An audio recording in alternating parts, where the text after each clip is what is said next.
ഇനി സംസ്ഥാനത്തിന് പുറത്തു നിന്നുള്ള ചില വാർത്തകൾ പരിശോധിച്ചാൽ 300 കോടി രൂപയുടെ തട്ടിപ്പ്, 10 വർഷത്തിനിടെ 170-ലധികം വിദേശയാത്രകൾ. 8 വർഷമായി ഉത്തർപ്രദേശിലെ ഗാസിയാബാദിൽ വ്യാജ എംബസി നടത്തുകയായിരുന്ന ഹർഷവർദ്ധൻ ജെയിൻ UP ടാസ്ക് ഫോഴ്സിന്റെ പിടിയിലായി. ഹർഷവർദ്ധന്റെ വ്യാജ കോൺസുലേറ്റും അയാൾ ഒരുക്കിയ വൻ സാമ്രാജ്യവും കണ്ട് രാജ്യം തന്നെ ഞെട്ടിയിരിക്കുകയാണ്.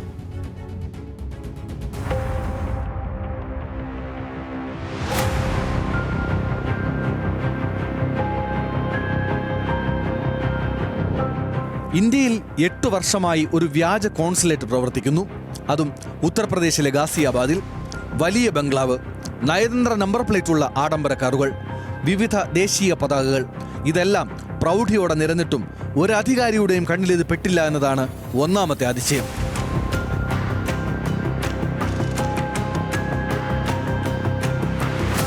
ഉത്തർപ്രദേശിലെ ഒരു സമ്പന്ന കുടുംബത്തിൽ ജനിച്ചയാളാണ് 47-കാരനായ ഹർഷവർദ്ധൻ ജെയിൻ. അച്ഛൻ JD ജെയിൻ ഒരു വ്യവസായിയാണ്. കുടുംബത്തിന് രാജസ്ഥാനിൽ JD മാർബിൾസ് എന്ന പേരിൽ മാർബിൾ ഖനികൾ തന്നെയുണ്ട്. ഇവിടെ നിന്ന് നേരത്തെ ലണ്ടനിലേക്ക് മാർബിൾ കയറ്റുമതി നടക്കുന്നുണ്ടായിരുന്നു. ഗാസിയാബാദിലെ സ്വകാര്യ കോളേജിൽ ബിസിനസ് അഡ്മിനിസ്ട്രേഷൻ പഠനം പൂർത്തിയാക്കിയ ഹർഷവർദ്ധൻ പിന്നെ കുറെ കാലം ലണ്ടനിലായിരുന്നു. അവിടെ ഉന്നത വിദ്യാഭ്യാസം നേടിയതായാണ് വിവരം. ഹർഷവർദ്ധൻ ജെയിൻ വിവാദ ആത്മീയ ഉപദേഷ്ടാവായ ചന്ദ്രസ്വാമിയുമായി ബന്ധപ്പെട്ടിരുന്നയാളാണ്.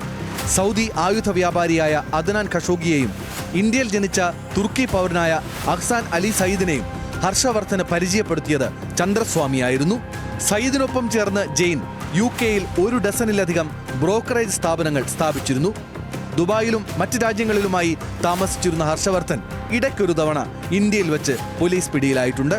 സാറ്റലൈറ്റ് ഫോൺ കയ്യിൽ വെച്ചതിന് പിടിക്കപ്പെട്ട ഹർഷവർദ്ധനെ കുറിച്ച് പിന്നീട് വിവരങ്ങളൊന്നും ഉണ്ടായിരുന്നില്ല. ഇന്ന് പുറത്തുവരുന്ന വാർത്തയനുസരിച്ച് അത്ഭുതപ്പെടുത്തുന്ന തട്ടിപ്പുകളുടെ കലവറ കണ്ടെത്താനായത് UP സ്പെഷ്യൽ ടാസ്ക് ഫോഴ്സിന്റെ പരിശോധനയിലാണെന്ന് പറയുന്നു. ഇത്ര കാലവും കണ്ണിൽപ്പെടാതിരുന്ന ഈ വമ്പൻ സെറ്റപ്പുകൾ ഒരു സുപ്രഭാതത്തിൽ എങ്ങനെ UP പോലീസിന്റെ കണ്ണിലുടക്കി? ചോദ്യങ്ങൾ അനേകമാണ്. ഏതായാലും പിടിക്കാൻ പോയവർ പ്രതീക്ഷിച്ചതോ കണക്കുകൂട്ടിയതോ ആയിരുന്നില്ല ഹർഷവർദ്ധൻ ജെയിൻ സൃഷ്ടിച്ചിരുന്ന സാമ്രാജ്യം.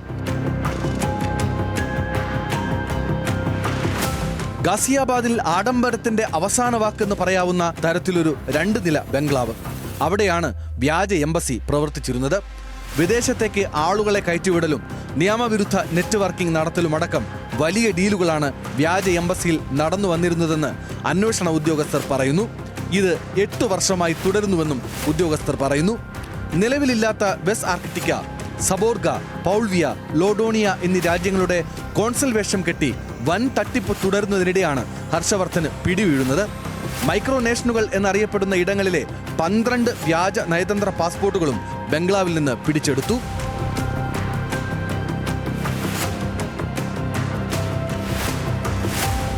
ഗാസിയാബാദിലെ ബംഗ്ലാവിന് മുന്നിൽ നയതന്ത്ര നമ്പർ പ്ലേറ്റുള്ള ആഡംബര വാഹനങ്ങൾ പാർക്ക് ചെയ്തിരുന്നു.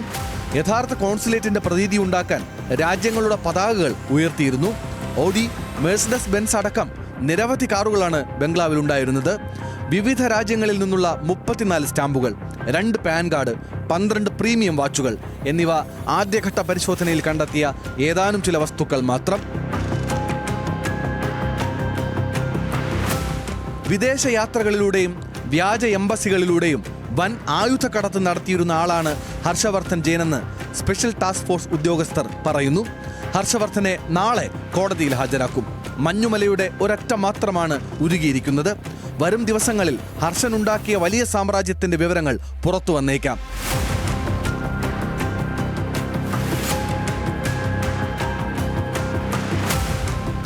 National desk, news Malayalam.